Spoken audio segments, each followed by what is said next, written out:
তো আজকের এই ফাটে ইটিনা ডেজ চ্যালেঞ্জের ভিডিওটা না একদমই আমার পোস্ট করতে ইচ্ছা করছে না, কারণ এই ভিডিওটা না একদমই আমার মনের মতো হয়নি।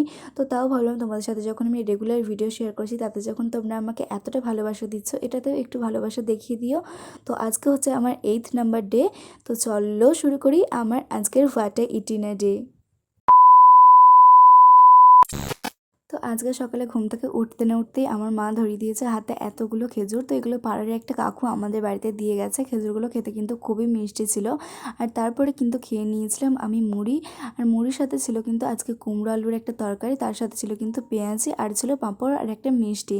তো যাই হোক, তারপরে কিন্তু দুপুরের দিকে আমার একদমই ভাত টাত খেতে কিচ্ছু ইচ্ছা করছিল না। তো সেই জন্য একটু বানিয়ে নিয়েছিলাম দইয়ের লাসি। আর লাসিটা খেতে কিন্তু দারুণ ছিল। আর যেহেতু আমি বানিয়েছিলাম, তো সেই জন্য কিন্তু আর একটু বেশি টেস্টি হয়েছিল লাসিটা। তো যাই হোক, তারপরে কিন্তু সন্ধ্যের দিকে একটু ফুচকা খেতে ইচ্ছা করছিল। আর আমাদের গ্রামে যেহেতু চারিপাশে ফুচকা টুচকার দোকান পাওয়া যায় না, তো সেই জন্য আর কি বাড়িতেই বানিয়েছিলাম ফুচকা। তো সত্যি কথা বলতে গেলে ফুচকাটা কিন্তু বাড়িতে বানানো হয়নি, আলু সিদ্ধ আর টক ঝোলটাই বানানো হয়েছিল।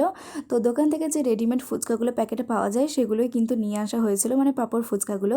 আর যেহেতু সন্ধ্যের দিকে ফুচকা টুচকা খেয়েছিলাম, তো সেই জন্য আর কি ডিনারটা আমি করিনি। আর এতগুলো ফুচকা কিন্তু আমি একা খাইনি, সবাই মিলে খেয়েছিলাম। তো তোমাদের ভিডিওটা কেমন লাগলো অবশ্যই কিন্তু আমাকে কমেন্টে জানিও। যদি ভালো লেগে থাকে একটা লাইক করে দিও, চ্যানেলটা সাবস্ক্রাইব করতে একদম ভুলো না। তো চলো, টাটা।